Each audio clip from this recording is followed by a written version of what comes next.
Number one, entering the conversation where the prospect is and asking your customers or even prospects you're in good with, what do they prefer when it comes to people soliciting them? And what I meant by that 70-30 split was, let's say you're doing 100% cold calls and you like cold calls. You have 10 or 15 customers that come back to you and say, I much prefer emails. I think it's a smart thing to test and say to, okay, I'm going to start sending 70% emails, 30% cold calls for the next 30 days and do a test and then figure, okay, how much more reaction or response, not reaction, do I get from these emails as opposed to the cold calls? And maybe it works because you're correct. Every customer is going to have a different thought. But there's going to be also, in most industries that you go into, there's a general consensus about the frustration.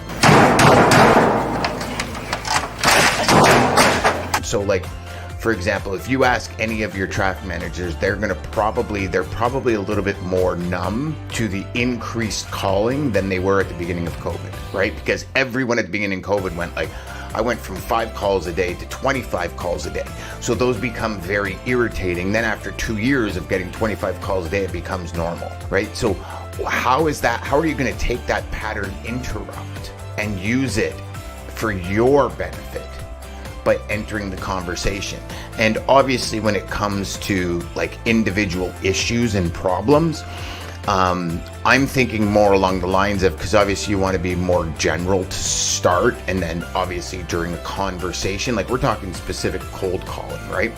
During a conversation, your prospects, if you're listening well enough, will open up to where their mindset is, and not in a general sense like, oh man, like get me a pillow, I gotta sit on your couch, we gotta talk about this. I mean more of just through the fluent conversation, you start picking up clues and little like sprinklings of where their mindset is at. So for me, it would be more of a, entering the conversation where the customer is. How do I figure out how to enter even 40% of the people I connect with, enter the conversation where they're at? And like you and I for Bridger, right? In our team for Bridger, it's how do we enter the conversation where they are with regards to their CRM, right? Are they even looking? Are they frustrated? If they're frustrated with their present CRM, what are they frustrated about? And I think all of that comes with conversation. And I think a lot of salespeople miss probably the best opportunity with what they have with their present clients. Like if you pull those people, pull the people in the shipping department that maybe tender you the loads. What is it that frustrates you? What do you enjoy?